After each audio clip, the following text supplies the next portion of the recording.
right, Bailey? Okay. All right, we'll go in. Hey, Rob. Hey. We'll go into our work session tonight. Let the record reflect all council members are present. Is there anybody in the room that wishes to address council at this time? We now move into public comment. Yeah, come on up to the front, bud. And please fill out something, that form, when you get a chance, just so we have for the record. Okay. I'll be very brief. I hope that the meeting on the 29th of January, I couldn't be here, but I hope it is forever lifted, the rose-colored glasses, that there's going to be another big reservoir on the Cumberland Plateau. We've heard that since 1999. It's not going to happen. From the conversations I heard from the Corps and TDEC, they essentially told you folks the same thing. So that's all I got to say. Thanks, folks. Anybody else? Okay, we'll go into the first agenda item, Airport Committee. We have a reappointment, and they are looking to reappoint Chris Peterson, Glenn Shallow, Larry Patterson. Their terms are expiring this March. They all three wish to serve. This is for another 5-year. It is a mayoral appointment, so we'll go ahead and add that to the agenda.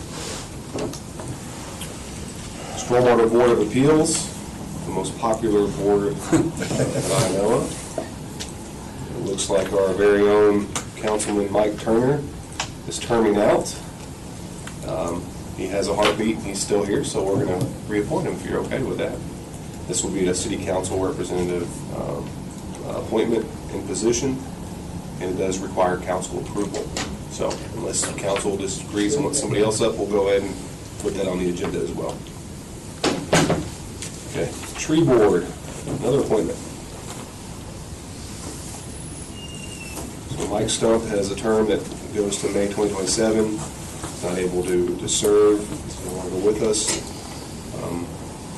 We are going to look at bringing in Brad Ray to fulfill his term. And this is council approval as well, right? Mayoral. Okay, let's say that. Okay, mayoral. All right. Crossville Regional Planning Commission. So reappoint Kevin Poor. He wishes to serve. He has been serving. The Planning Commission would like for him to continue to serve.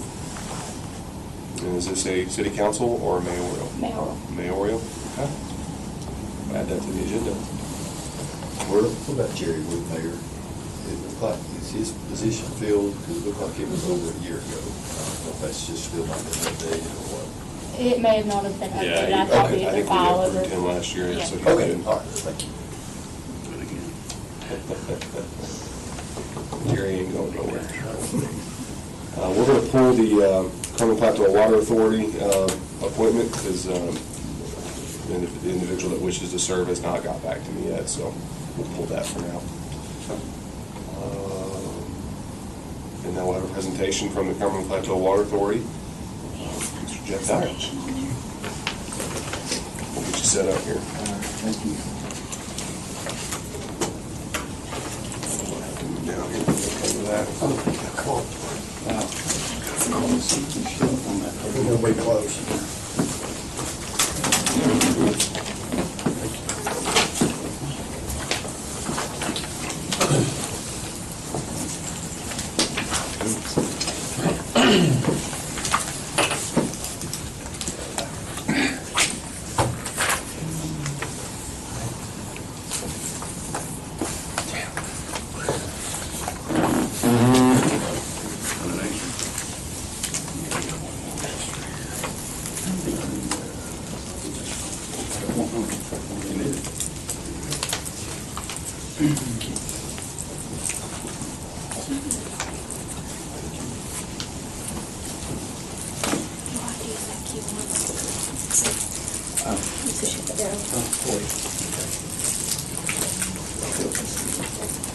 So I heard Tim mention pickleball.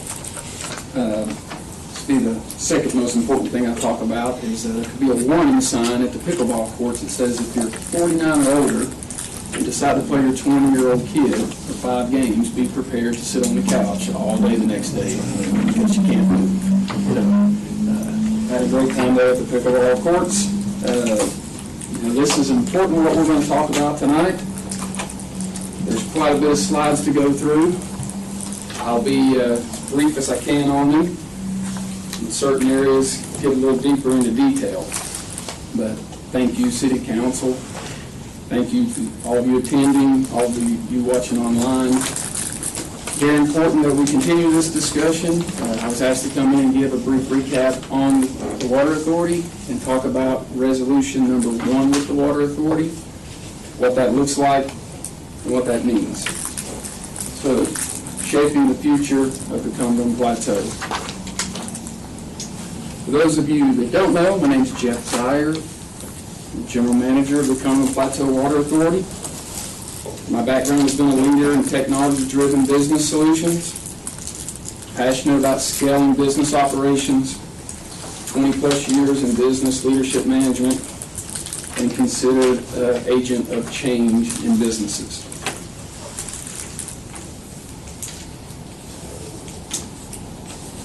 So tonight, about CPWA. I hope there's many things I say in my head tonight, so I run through these slides that a lot of you think about what we're saying, study what we're saying, and say to yourself, I actually feel the same way about the future of the Cumberland Plateau. So why do we exist? We exist to ensure long-term water supply, security for our region, provide high-quality, reliable drinking water at fair and sustainable rates. I want to make sure I'm very clear on the second part of that, is reliable drinking water at fair and sustainable rates for Cumberland County.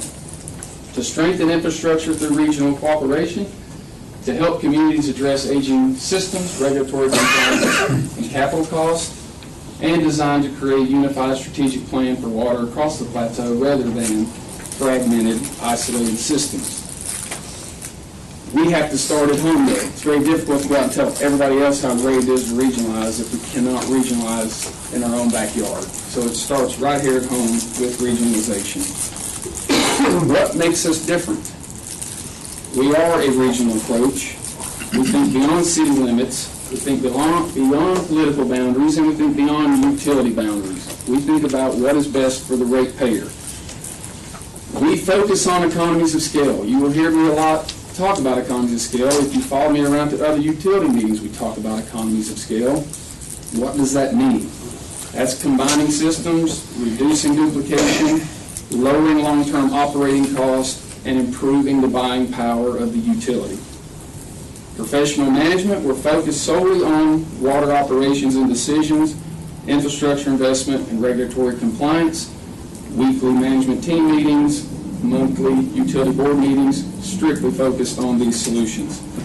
Infrastructure investment focused, revenue stays within the water system for maintenance upgrades and future supply, and then long-term planning. I think we all think about 20 and 50 years out, but we also really focus on our 1, 5, and 10-year plan to make sure that we are actively looking at every situation coming for the utility. Some recent momentum. Successful mergers with Crab Orchard Utility, West Cumberland Utility, and South Cumberland Utility. You know, when I took this job back in November of 2024, I can tell you there was many people in the community that said no one will join the Water Authority. Just as Mr. Kittle said, there will be no other big water reservoir. I don't look at the word no, right? There's always opportunity. If the story's right, if it means the right thing, if the impact is right, there's always opportunity. So just as people said no one will join the Water Authority, here we are with 3 utilities joined to the Water Authority. We focus on rate reduction, operating costs, unified structure and fees, and we pursue funding for infrastructure improvements. You know, you can look at it today that regionalization is already working. I've heard in many conversations, where are other examples? Who else is doing this?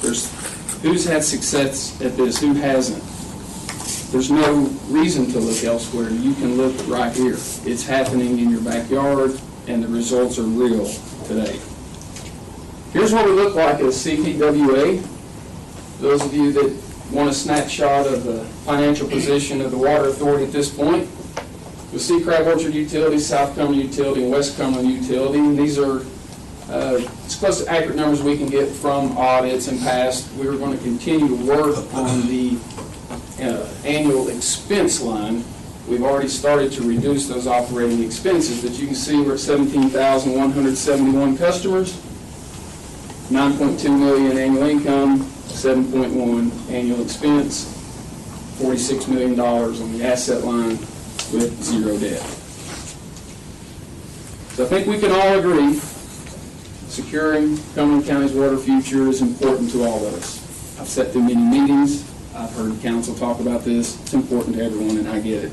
I believe we're all passionate about this subject and this topic, and I think working together, we succeed in our mission.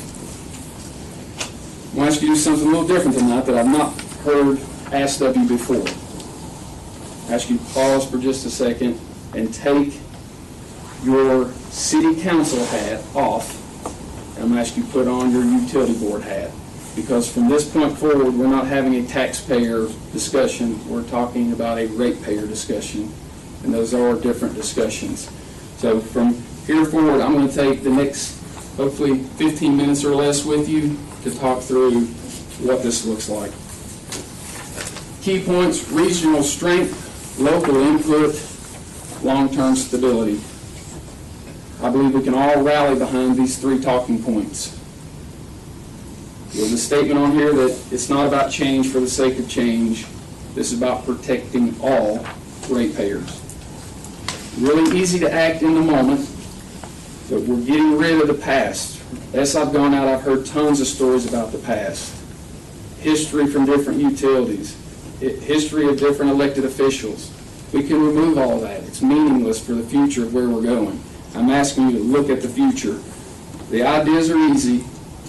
The implementation of those ideas is the hard work. Thriving in uncertainty, I'm asking us to think about it as a community, as a region. What does it mean? What does it look like? How do we affect these ratepayers? Look at it as a business. Look at it as a ratepayer business, as a utility, not as the city product for city council. I'm asking you to adapt to change. Change is not a bad word, right? Change can create anxiety, but anxiety is typically solved once the change is implemented and people realize it's all okay. Be a leader, have real-world impact, and use the power of the employees that are in the utility to maximize the value to the customers. Let the employees have a voice and rally together and use their expertise. It's a question I have for you tonight. Challenge or opportunity? How do you look at CPWA? How do you look at the obstacles we face today? Do you see them as challenges or do you see them as opportunities? I myself look at them as opportunities. Infrastructure across our region is aging. Okay, we have a chance to upgrade it. Regulatory requirements are increasing. Okay, we have more resources to stay compliant. Water supply planning must be long-term. We have monthly, weekly dedicated meetings to solve these problems. We have larger teams to attack the mission, to share the story. Growth depends on reliable capacity. We all know that. That's why we're going to use interconnectivity along with new sources of water, whether it's raising a dam or whether it's a new reservoir. There's options. Funding is increasingly competitive, so take advantage of the true power of a regional concept and what it possesses. When I did my slides, I wrote this out, and actually, myself, I wrote water challenges don't stop at city limits. The question isn't whether change is coming, it's whether we lead it or react to it. It's a great strike-through line to say the opportunities don't stop at city limits. Let's look at it as the impact for Cumberland County. The regional reality. We've had multiple utilities operating independently. We've duplicated infrastructure and cost. We have limited redundancies during emergencies. We have missed out on decades of economies of scale. We've had inconsistent rate and fee structure. This is just to name a few, and at the end of the day, the real simple truth is smaller, independent utilities cost more to operate than the future of a larger scaled operation within a utility. So my quote for the group, an Albert Einstein quote: strive not to be a success, but rather be of value. What I look at is the minimum versus the maximum. As I've gone out and talked to all the utilities, it typically will come up, maybe we just put our toe in the water and see what it's like. Maybe we just do a mild partnership with the utility and see what it means. My question to you is, why would you choose to do the minimum benefit of value to a customer when the maximum value is already knocking and it's ready to go? Get the maximum benefit of value to the customers. Our value proposition. Regional authority focuses on that long-term water sustainability. We're designed to protect all ratepayers, structured for shared governance, and positioned to pursue state and federal funding through a regional concept. So given the severity of the situation today, I believe it's important that we collaborate, and we don't necessarily look for, or I guess it's necessary to develop the best solution, not simply the fastest one. As CPWA continues to merge utilities, our positive impact for customers grows, and the burden of funding major infrastructure projects becomes more manageable through a larger shared customer base. With or without the dam, guys, I'm not here tonight to talk just about the dam. With or without the dam, with or without a future larger reservoir, with or without interconnectivity, it does not matter. The customer benefits from regionalization with a larger utility regardless of the future project. So tonight we're talking about resolution number 1. I was asked to give a brief inside look of what resolution number 1 looks like, what utilities before you have already gone through. They've looked at it, what they've talked about, the questions they've asked, and the steps that it took to get to a merger, working together for the customers, required resolution number 1 as a starting point. So what is resolution number 1? What does it do? It allows the city of Crossville to just begin formal, non-binding negotiations with the Cumberland Plateau Water Authority. This discussion would be about possible sale or transfer of the city water system assets. When we use the word sell, that is the legal term through these mergers. That does not mean some type of cash transaction. That is just the phrase used in the mergers themselves. What's being discussed? The potential transfer can include water system infrastructure, real property, land, facilities, equipment, easements, contracts, operational components, the employees affected. Collectively, anything we're considering within your water system is in play for discussions and what that looks like to the ratepayer. What the resolution does not do. It does not approve the sale of the water system. It does not commit the city to transferring anything. It does not authorize signing or binding agreement. It does not finalize any deal. It only allows discussions to continue. Safeguards that are built in the resolution. Before any sale could happen, a final agreement must be negotiated.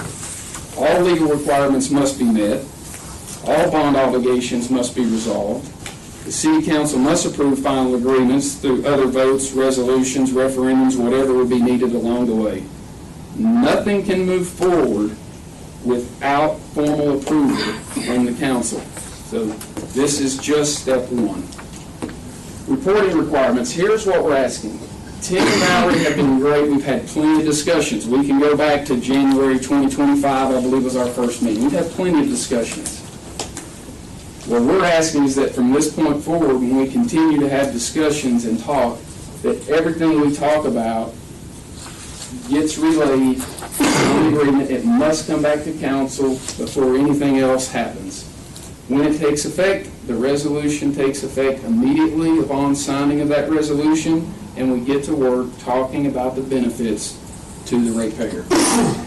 In simple terms, the resolution allows the city to explore options, authorizes discussions only, requires debt review, keeps final approval with the council, does not sell the water system, does not bind the city to a deal, does not change ownership today. So what I'm asking you is,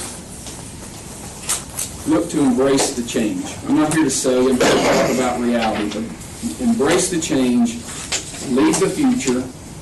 Our region's shifting, things are changing, the landscape looks different.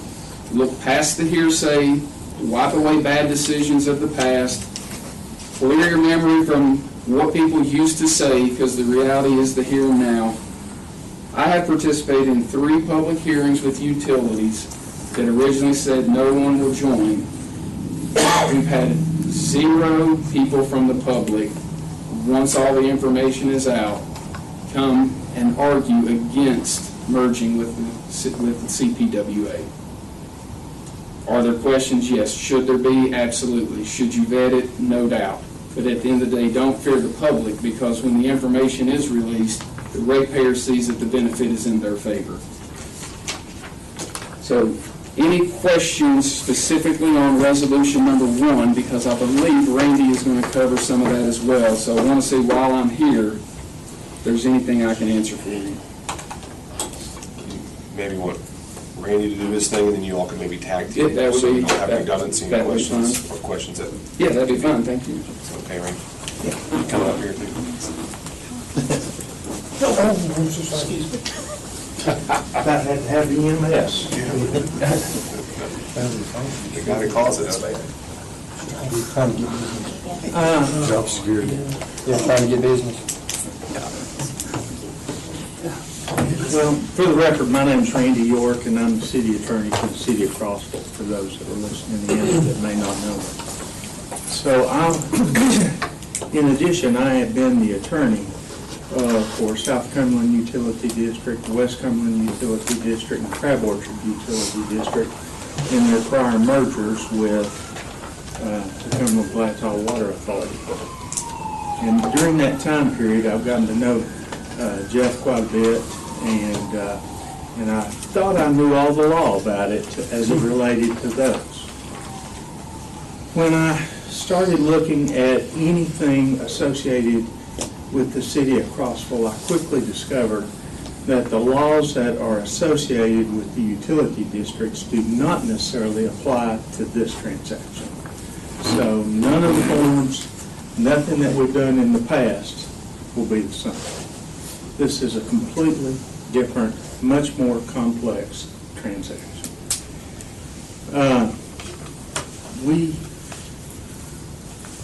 I've been asked to consider the differences, the pros and cons, if you will, of a merger versus a partnership.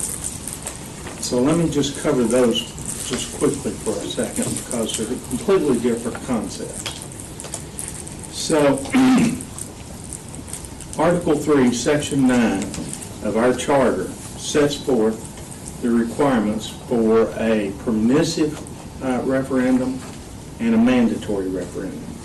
What I call a permissive referendum is one where, like we do lots of times, we sell a piece of property or something.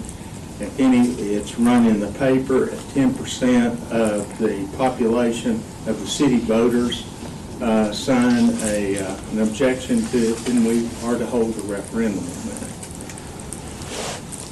The other deals with Meadow Park Lake, and it specifically says, however, any proposed sale, change, or lease for a term of more than 2 years of the property of the city of Crossville, known as Meadow Park Lake, together with all adjacent land, so any land that's been accumulated that's contiguous to it now, owned by the city, must receive prior approval of the majority of the qualified voters of the city. A lot of people have asked me, what about the people that are part of the that are buying water from the city of Crossville that are in the county? And I've received an opinion from MTAS, and also I've spoken with the Attorney General, but it's my opinion, MTAS's opinion, and also the Attorney General's opinion, from clear reading of the charter, it says of the voters of the city of Crossville, and that's who would be voting in a referendum.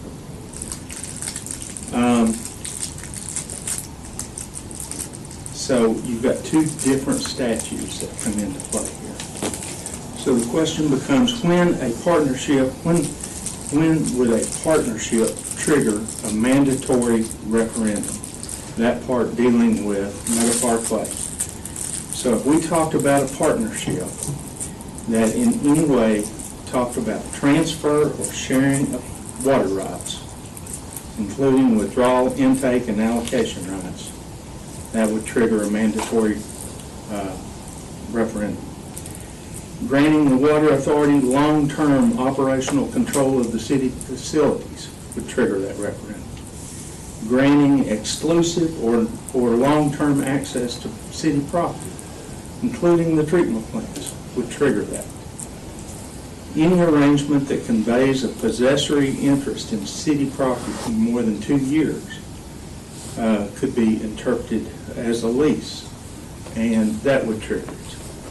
Any use, control, or encumbrance of Meadow Park Lake or adjacent land, which would automatically require voter approval, or granting franchise rights in or to it, when a partnership would not require a mandatory referendum. And this is real important for the water authority. If the city retains exclusive ownership and control of all real and water facilities, that will not trigger a mandatory referendum. If the water authority receives no long-term or exclusive rights to city property, no referendum, no mandatory referendum. Still have to be run in the paper probably. Any access granted is temporary or revocable or non-exclusive. That would not require it. No water rights, franchise rights, or property interests being conveyed would not trigger a mandatory referendum.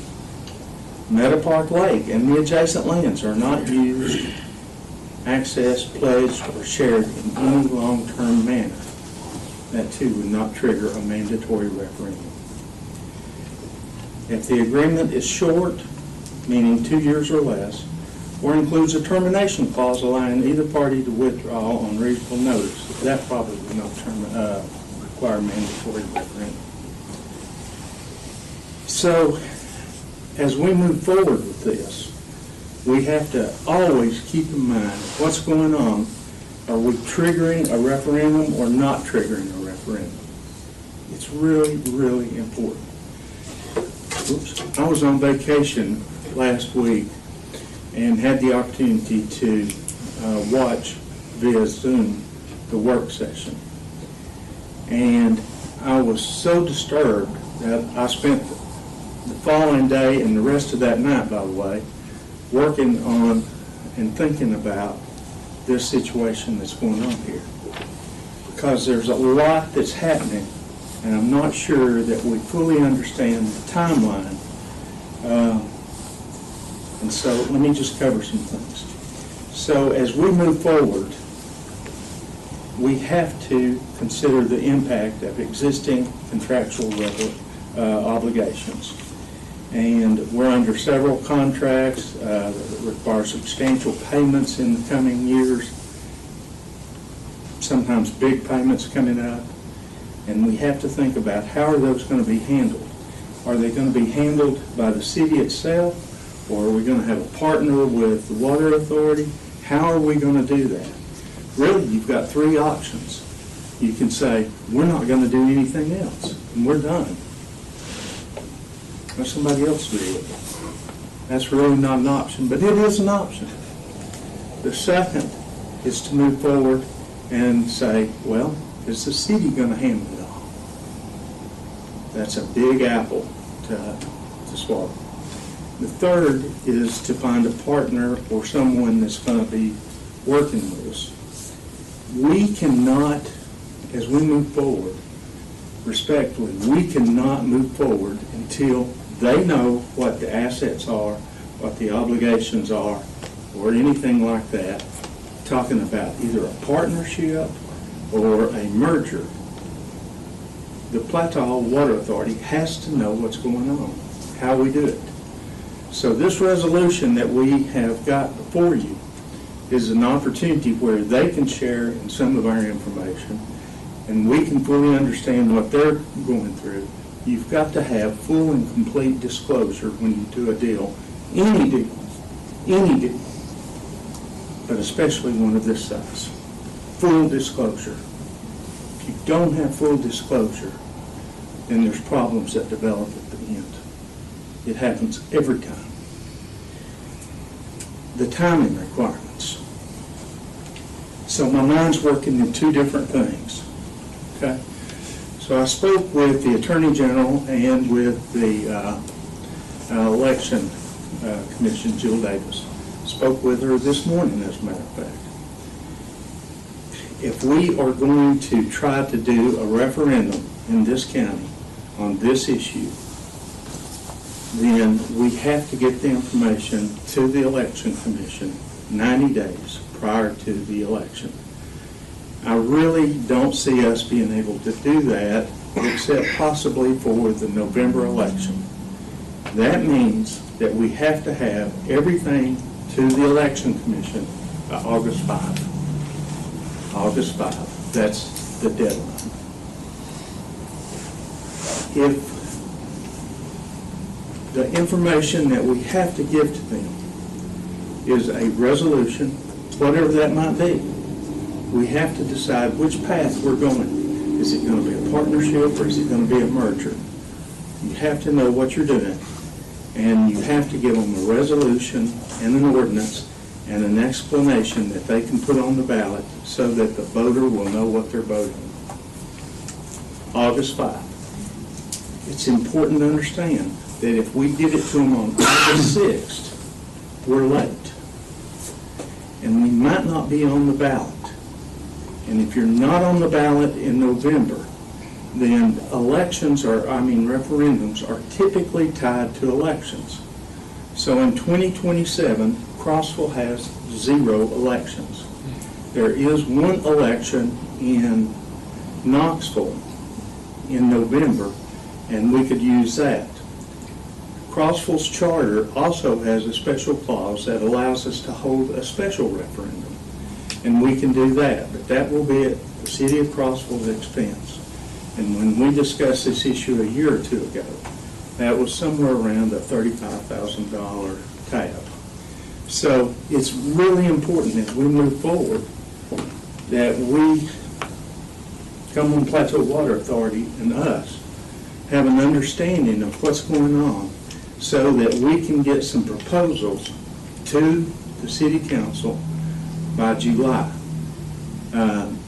Currently the work session is July 7th, and then the following day, or the following week, July 14th, is the City Council meeting. And if we're going to approve something, that would be the prime opportunity to do it 2 weeks before, get it to them, and let them move forward if we think that the referendum is the way to go. Okay? When I started thinking about the referendum and the timing, it really bothered me, to be honest.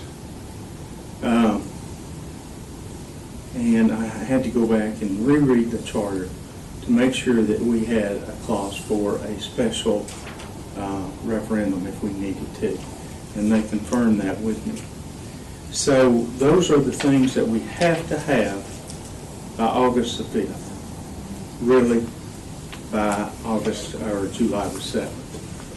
That gives us 4 months that we have to get started with the Water Authority. That's not a lot of time. We have some of the best people that you can imagine in this room right now that knows our water system better than anybody. Valerie, Jerry Curley, Tim Bagley, Leah Crockett, as far as insurance or requirements. We need all of those people sitting in, because whatever we do, for example, with Leah, she needs to notify our insurance carrier to make sure that we know, or that they know, what we're doing, and to be able to adjust the rates accordingly. What's insured, what's not insured. You know, what do we do with the folks that, are we gonna have shared employees? Are we gonna, there's just so many issues. So many issues. And we have to go through them one by one. And as we proceed, as we proceed down this road, we have to be cognizant of the water authority's timetable as well. They are a governmental entity. They meet once a month, and they can have special call meetings. And so when the time comes, we're going to probably need them to have a special call meeting to meet with us and to approve whatever it is that we reach the agreement. And you cannot forget what happens if the referendum fails. What happens if it fails? What are we going to do then? Is the city of Crossville going to move forward? As part of this, there's a lot of work to do on the side that we've never discussed. There's a 15-foot dam that was mentioned at the last work session. In prior work sessions, there was a 20-foot dam that was mentioned. We need to decide, number one, are we going to have 15 or 20-foot dam? Because that's really important, because the higher the dam, the more property that the water, it'll create a bigger basin, and the more property it'll take in. That means that we have to think about acquiring that property now so that we will have that property and we can represent to TDEC and the Corps of Engineers that we can move forward with that. I don't know what that's going to cost. I don't know how many acres. I do know that on a 15-foot dam, they were talking 49 acres, I think. On a 20-foot dam, I think it's probably double that. So we've got to think about a lot of moving parts. We cannot, if we move forward with a condemnation case, we cannot put down an order or an order of possession before the referendum. Because if the referendum fails, then we don't want to obligate ourselves to buying $1 million worth of property. But by the same token, we have to move forward. And what that means is you have to get some appraisers. You need to know how much, first you got to know what land it is, and then you have to hire your appraisers that can go out and appraise it and tell us how much the fair market value of it is. And then when you file your condemnation case, you have to file that money on the front end with the court. And that's how it works. It's just how it works. So it could be a very costly proposition. So we probably should be at least getting, identifying the property and also getting some appraisers so that you're going to have a full and firm understanding. That will be the responsibility of the city of Crossville. When the land is taken, when this deal is done, if it is a merger, then the Water Authority will just get very little of the property at Meadow Park. Okay? We're talking about the dam and the pump station. That's basically it. A little bit behind the dam to put in the new dam. The whole basin of Meadow Park Lake is not going to be taken. Everything out there is not going to be taken. Just very little. But the lands that we add to it will double the size of the lake. If it's done correctly, we'll honor the city fathers before us and continue to keep that lake as pristine and as pure as it is today. Okay? But it's a cost to the city. And it may not be covered by any additional compensation. Bona? I thought you said that the merger, sale or merger, would include all land adjacent to Meadow Park Lake. No, no. It will, I said, when I read the statute, it said that any of the lands adjacent to it could not be sold. For example, we've got some landowners that want an easement across it, somewhere. We can't grant an easement or anything else, even though we're quite a distance from the lake, because it's contiguous to the lake. Okay. Okay? The only thing they're buying is the property where the dam is. It'll have to be surveyed. Some property behind the dam where the new dam will be built, and the pump station. That's it. The rest of it will continue to be owned by the city of Crossville and be managed by the city of Crossville. And it will be twice as big. And we're going to have to build a new dock house, and we're going to have to build a new office out there, because that part will be flooded. But it's going to be so nice, you know, if it's done properly, you're going to have a 400, 500, 600 acre lake. Councilman Turner, do you have a question? Yeah, I'm just thinking back what you said a few minutes ago. If a referendum failed, Yeah. and then you said, could the city move forward? I didn't, help me out on that a little bit. There's some really big payments that are coming up in July of 2020. Really big payments. And then they're going to follow up in October and go into 28 and 29 and 30. Mm-hmm. You're going to have some really big payments. So you, as a city council, with the help of Nathan Klaus, have to consider what the effect of that is and whether or not we're going to be able to handle it. Now, I would suggest to you that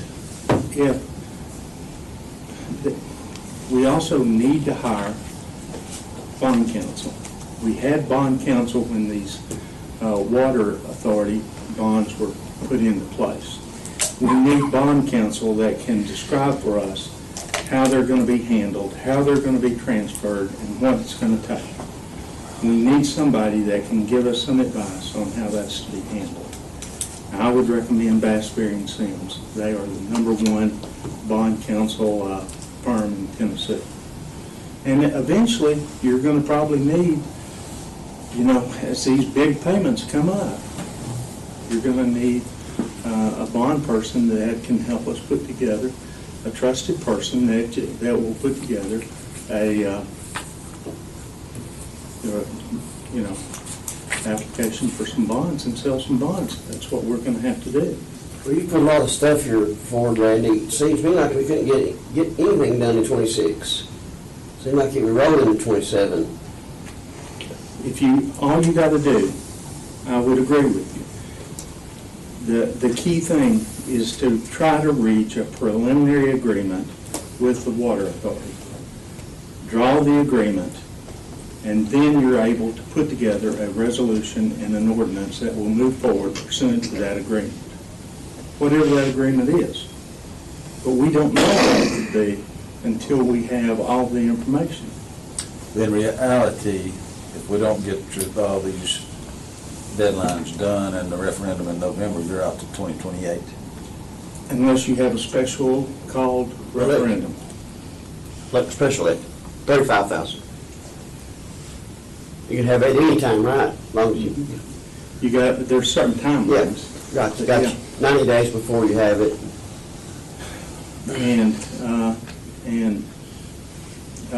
the election commission has to go to the attorney general. They have to approve it, all that kind of stuff. Okay. Any questions? Yes, sir. Yes, sir. So just so I'll be clear, go over the potential outcomes of a referendum and the binding nature of that or the lack thereof, please. Okay. So if a referendum before you can do anything, you have to have a referendum if it's one of those things that's going to trigger, okay? If there's going to be a merger, you definitely have to have a referendum. So we get into the agreement, you have a referendum, and it says, okay, we're going to do it. But let's say that we get into it and we say, well, maybe things are not as they appear to be. We don't have to go forward with that. It's not a mandatory requirement on the city of Crossville that you go through with it at that point in time. However, if you tried to go through a sale or a lease or any of that stuff without it, you just can't do that. I more particularly meant if a referendum goes and 51% of the voters go to the poll, and just say the question is, should the city of Crossville be taken over by Cumberland Plateau Water Authority, yes or no? And they vote yes or no. If 51% of the voters vote yes, are we obligated to proceed? We're not.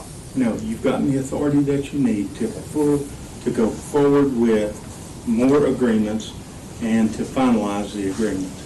And I would think that we probably would in that event. I mean, by that time, you know, we're moving forward, we've got potential condemnation cases to file, we're going to be out a lot of money, you've got bond counsel to retain,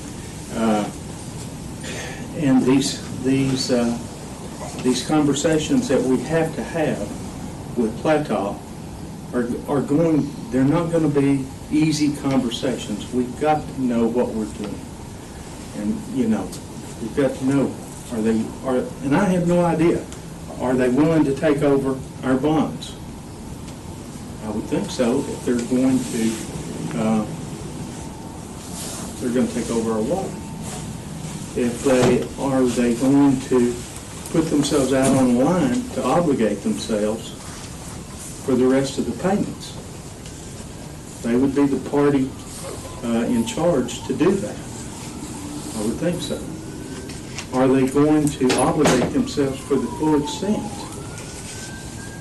Unless they have somebody that's willing to, bring in some grants, it will be up to them to hunt for grants, find additional monies to reduce the cost of this thing. And I know that Jeff is looking at those things right now. I know he's going through that. So I don't know where he is on everything, but I know he's looking. I know he's got some things that he thinks are promising for us.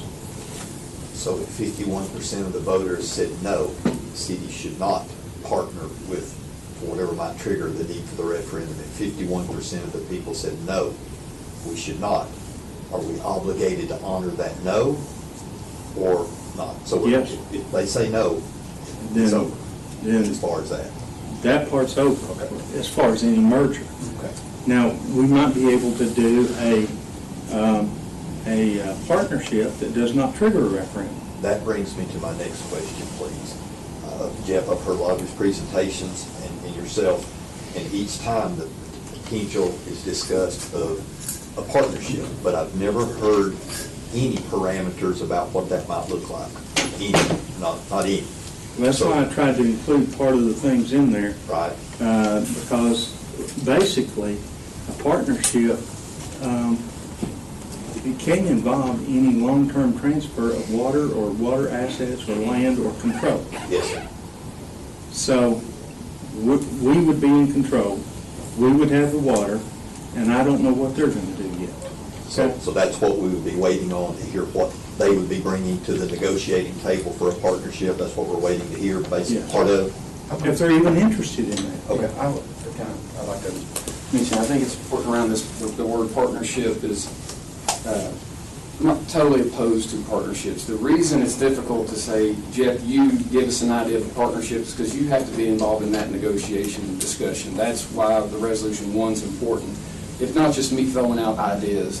I could easily say, hey, I got a partnership, we'll help you fund the dam, but you have the liability to it, the depreciation, the maintenance, we get the water it costs. There's an idea of a partnership. I mean, there's plenty of things you could just say, hey, here's some ideas, but is it the best interest of both parties? That's what we get to, is the final discussion to say, we vetted it, we've looked at it, just like your water feasibility study. We vetted all the options. Option A is the best option. And it's not, and I know this word, I don't think you meant it this way at all. But the word takeover is completely what we would never want to be said on a referendum. It is because we as a group studied all options and found that what was best for the ratepayer is option A. Would you like to move forward with option A? It's not a hostile takeover, it's that we, both parties agreed through research and discussion what was the best path forward. There's plenty of options, as Randy said, but you have to be involved in that option discussion. I have a question. When does the presentation end for Mr. Dyer? Can he just stand up anytime he wants to and talk? You talking about right now? Yeah. He's on the agenda. This is, I'm asking, is this part of the presentation from him? Yes, he asked, when I came up, he finished up on some questions as it related to the resolution, and they asked me, and then he could finish back up. yeah, well, you didn't hear me say, let's have Randy go and do his part, and if you have any questions, they can tag team it? No. That's what I said before Mr. York came up. Could I ask just one brief question? Sure, man. Not long ago, we heard the city of Crossville could not do a simple price or study to determine what it would take to take West Cumberland. What was that number? Does anybody remember? I remember it. 6 months. Now you're talking about this huge process to get a and to give yourselves to them, get a referendum on the ballot by August the 7th. Now how is that possible? And you couldn't study West Cumberland in 6 months. Mr. Kibble, there's some, with all due respect, I thought about that a lot, okay? I really did. Now. And so, if you don't mind, let me answer that question. It's going to take an all-out effort on behalf of both parties to try to meet this deadline, okay? It's not going to be one person that's going to be studying and put together some numbers. This is going to have to be a total team effort on both sides. And nothing can be done until we come back. The resolution that we have says that we're going to meet, and then we'll come back to the city of Crossville and share some things with what are the key elements are, so that you'll know before you vote. You won't be voting on something that you don't know about. Okay, any other questions? So with the, Go ahead. well, you got a list, go ahead. Let's go one. Okay, well, go ahead and get your one in case we start running short. So with resolution 1, the timeline for that would be roughly, you said 90 days or less I think so. for you to be able to get that information back. And then resolution 2 is what? Depends on what we find Is that out. the, Pursuant to resolution. is that where the agreement conversation is? Could be, yeah. And That's then- the way it's been in the past. And then resolution 3 is where it's then binding, final agreement. In my other presentations to these other utility districts, I described Resolution 1 as somewhat analogous to somebody going out and finding somebody that they like. So they start dating. We're in the dating phase. We're not getting married. We're not engaged yet. We're just seeing what they have to offer and what we have to offer. That's it. Okay, that's okay. Any other questions? All right. Thank you. Appreciate it. I'm sorry. Absolutely. That's all right. Jeff, real quick, do you have any water source alternatives that you can just name right off the bat as something viable and working toward today? Yeah, that's a good question. So the conversations are happening about other options currently. There are multiple options in discussion with TDEC and the Corps. You even heard in this meeting, though, the quickest path was Meadow Park. I've been told maybe that's the quickest, but it may not necessarily be the best ROI. So take that for what that means.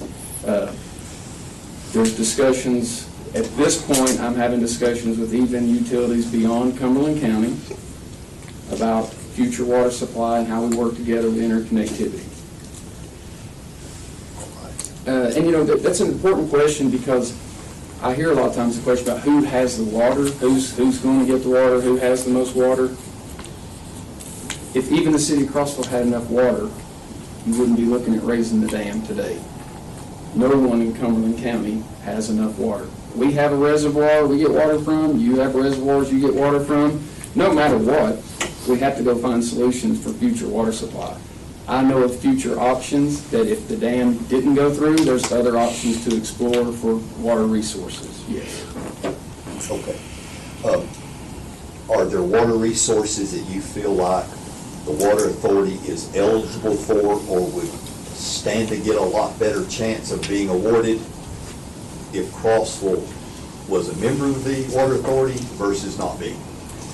I don't think Crossville being a member of this or not affects what we can do as the original concept. That's good. That's great. And are there funding sources that the Water Authority might be privy and accessible to if or not Crossville's a part? Yeah, and I think you even heard it from the meeting that was here from April Grippo, talking about there's funding for regionalization and projects that are moving forward. The issue with the city of Crossville, what it's going to run into is from TDEC itself, there's zero funding for a dam, for a new dam. I think you could get away with an expansion of a dam, but there's zero funding available. Other projects we're talking about are not raising a dam or creating a new dam, so there's different monies available for that. If you look at just the Harriman project we were after through those ARP funds when they fell short, Senator Yeager was able to get $4 million for Harriman specifically out of regionalization dollars. So there's pockets of money available under regionalization that we could go after. There's also federal money as well. I'll go back and listen to that meeting because we remember that exchange differently. I remember the lady saying, according to her most recent list, there was no state funds available for raising a dam. And I believe Commissioner Sawyer said, no, there's something there's stuff for a new dam. But yes, you're right, ma'am, it was, funds are not available for raising a dam. He came back and said that pot has changed. So I'll go back and listen to that. And then lastly, Randy, you alluded to it, but on a scale of the other utility water authority associations, being a 1 of complexity, what's Crossville joining on that scale? 8 or 9. Okay, appreciate it. Thank you. Let me say one more thing to the council for me is that we're talking about a lot of time frames here. The resolutions, Crossville's a little different in the eyes of the other utilities as well, is that they completely dissolve. You're a city municipality that's going to continue to go. So we actually, upon approvals and resolutions, and if we said, yeah, let's move forward, it's not the same that on day one, everything has to be completely solidified. I'm thinking it will take a good 12 months after, if we all agree we're moving forward, to get everything cleaned up. And we have that availability. This is not it voted, tomorrow morning everything goes to water authority and everybody's life's upside down. There'd be no reason to do a business that way, and a normal acquisition or merger would never happen that way, and that's not the way this one would happen either. Did West Cumberland and South Cumberland not have any outstanding bonds? They did, and the Water Authority paid them in full. Paid them in full. Lower the rates. To correct one answer, I think, Raised the expense. and that was,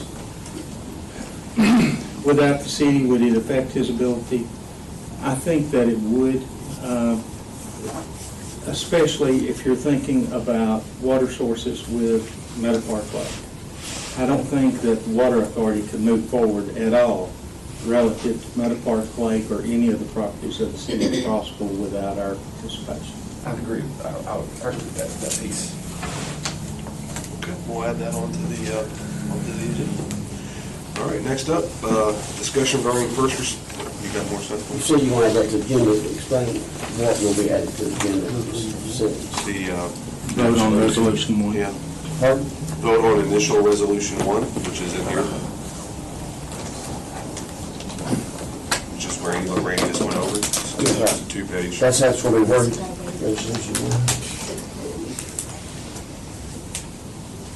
1. Okay.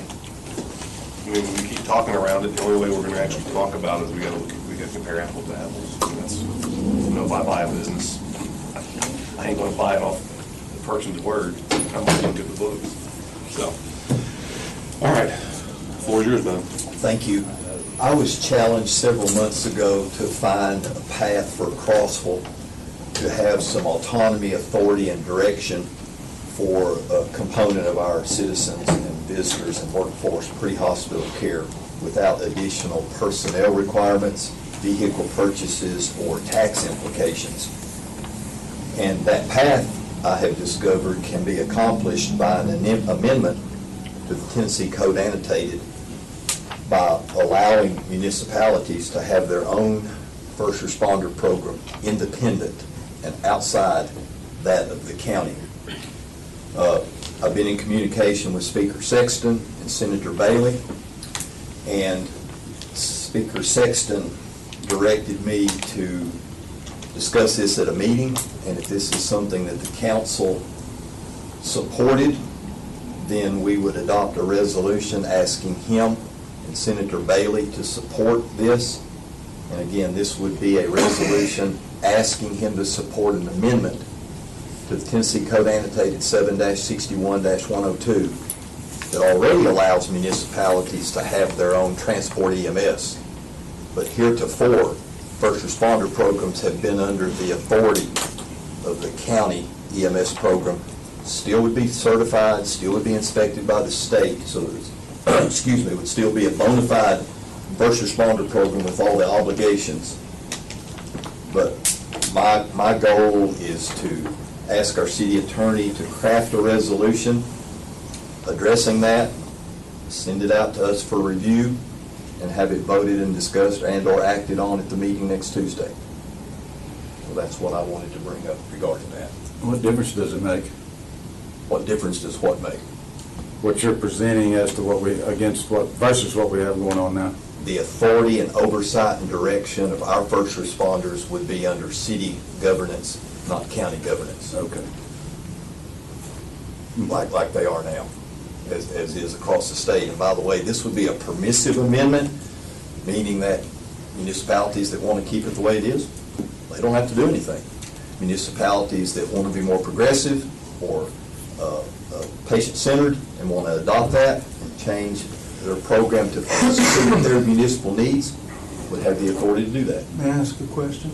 Yes, sir. Do you want this to be something that is particular to the city of Crossville or to all municipalities? I'm not asking for any sort of private act, anything at this point. This is something that Speaker Sexton indicated that if we did this, it would be an amendment to the TCA and would enable all municipalities across the state to take advantage of it.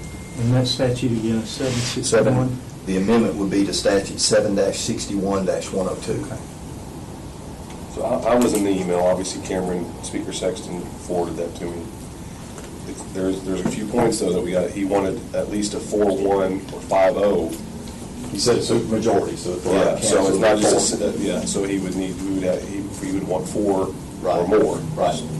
So even though it wouldn't necessarily require that, he said that he wanted to make sure that from a local standpoint that the supermajority of us would want that to happen. Right, and certainly, we've had discussion here many times about this, and the goal was to come up with something to afford us that capability, requiring no tax implications, and there seemed to be support for that when it was discussed. If those parameters were met, this would allow those parameters to be met. And just for completeness, I might add, the expense of it would be for any additional medications that the paramedics might give that we currently don't have.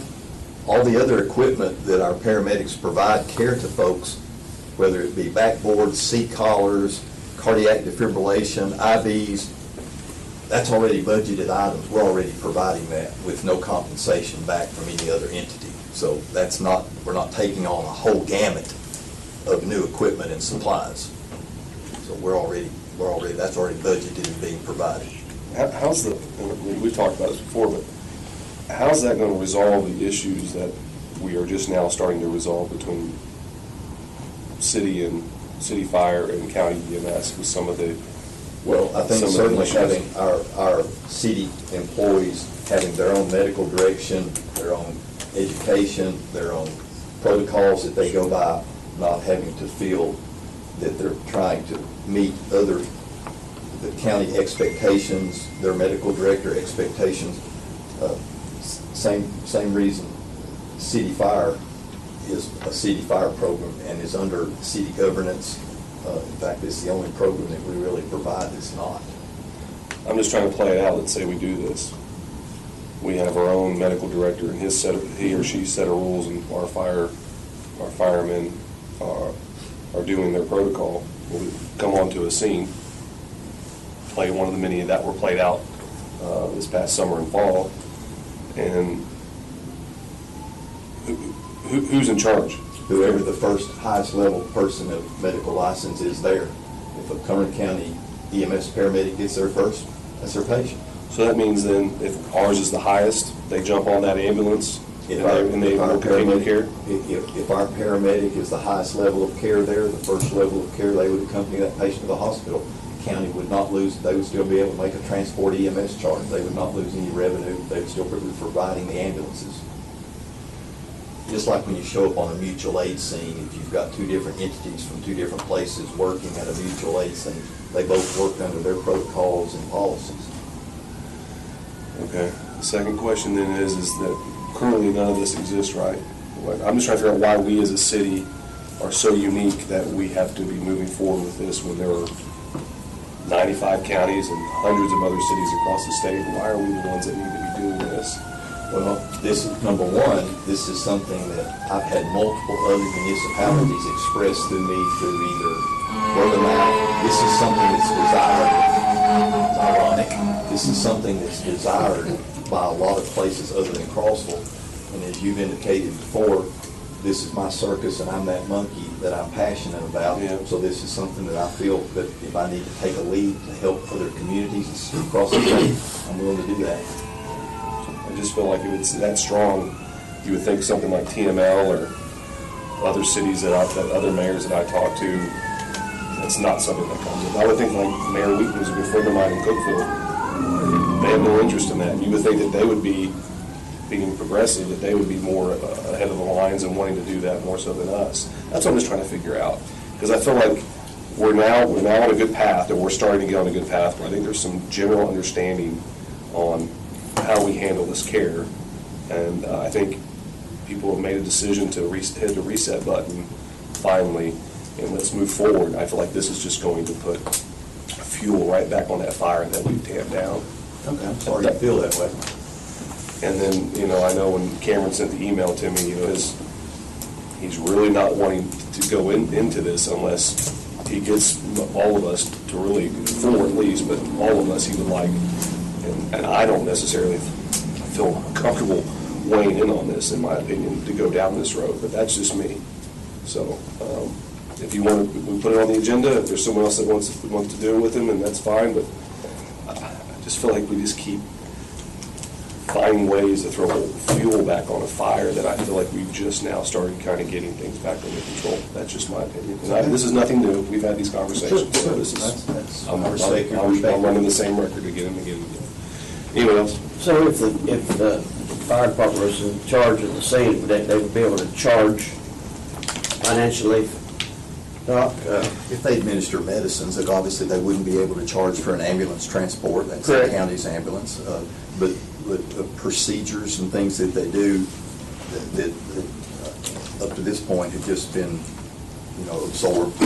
Yeah. So would we charge for supplies that we would be using, such as backboards and splints and whatever? That could be decided, but that option is out there. I think EMS, if they use a backboard, they charge you for that. Is that, am I correct? Spine mobilization Yeah. is a procedure. Chief South, are you aware of any other municipalities that have expressed interest in this? Do you hear that at any chiefs meetings, anything of that nature? When we spoke about it in the Upper Cumberland, there were several chiefs that were very interested in it. But obviously, that's just the chiefs speaking. They're very interested in seeing how it goes forward. I think it would be very well supported. Very well. Okay. Randy to step out, so does he have clarity? Is he gonna put something together, I guess? Is that what you all want? We'll add that to the agenda? That's Okay. fine, I appreciate it. All right, moving on now, discussion regarding approval of Fire Station 2, change order 1. Yes, this is for approval of change order number 1 for the fire station. This allows 41 days of weather delays, which is allowed by the contract. And we recommend approval of the change order. Okay. Any questions, council? Add that on the agenda. When are they moving in? When are we moving in? We have not determined that yet. We think we'll be in 2026. Christmas. We think. Since we've left our, 2 weeks ago, where Chris's things went smooth, Yes, or things are progressing exceptionally well. no hiccups? I think we're on go for still, I think we're still on go for running calls in April. The floors went well and everything? The floors are beautiful. Okay. Yeah, lots of positive changes happening. Dave? Okay, we'll add that on the agenda. Moving over to next one, ordinance approving the abandonment of right-of-way for a portion of Donnelly Place. This is coming from the Planning Commission. It was approved by them. This is the developers wanting to change it from a hammerhead to a Cul-de-sac. full cul-de-sac. Abandoning that right-of-way and then creating the extension of Donnelly Place to end at a cul-de-sac. Donnelly runs parallel with Genesis there behind Starbucks. Okay. Let me add that to the agenda. All right, and then we've got 4 annexation, approval of annexation resolutions, planning services for 4 different locations. And they're all standard plan of services except for the one on Woodlawn, and that requires a sewer extension at the expense of the property owner.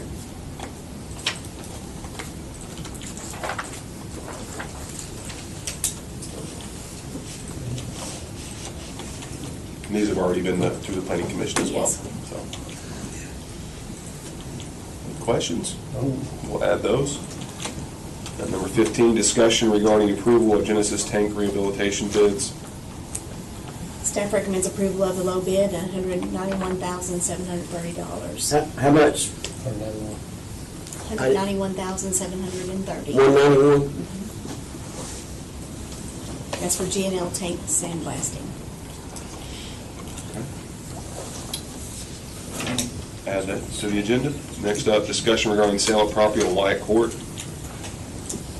Yes, and Tim will help out on this one, but we received an offer from Brian Schrock, who's also present here, to purchase 2.88 acres of some of the city's property off of Wyatt Court. This would allow him to create a larger parcel, and he would have a survey done to actually combine those 2 parcels. And he's also offered to give us an easement for the walking trail. Okay. Sounds good to me. Add that on the agenda. Discussion regarding approval to apply for Healthy Built Environment Grant. Last month you approved this application, but this is just a formal resolution confirming that. Okay, we'll add that. And it looks like DCI has got Friday at the Crossroads and Taste of Crossville Street closing. And then Chamber's got the Boo.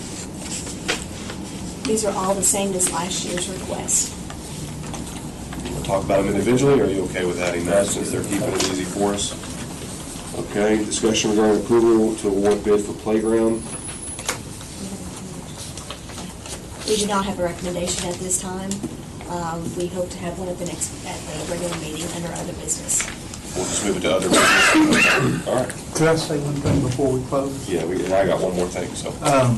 This week, the statute requires me to get a list of all of the delinquent taxes. We've talked about this. I do this each and every year. And there's a list, and I'm specifically talking to the media right now. And there's a very, very long list delinquent taxpayers. And what we do is we pick that up on October the 30th, on March the 30th, and then on the 31st, I will file my lawsuit for the back taxes. That's what the statute says, it has to be filed prior to April 1st. Many of the people that are listed, the vast majority, owe less than $100. There's many of them that are $4, $5, $10, stuff like that. And I checked with the clerk's office, and there was one that I was checking on, it was $30, and by the time the lawsuit was filed, and by the time everything was added in on it, and all the expenses, it was over $900. So I would sincerely appreciate it if you could make a concerted effort to let these folks know. And they've gotten notices from our departments downstairs, and they'll probably get a letter from me. But please pay before March 30th. Okay, and the last thing here, this is coming in from the state. They dropped some stuff late. TDOT, we have some TDOT contracts that need to be approved, so I can sign them, so they don't hold us up on 127 development. Yeah, phases 2 and 3. Yeah, so they're coming in hot, and they're expecting them back out the door hot, so we'll add those to the other business for further discussion if needed. So, okay, brings us to the end of our meeting. Thank you all. Thank you.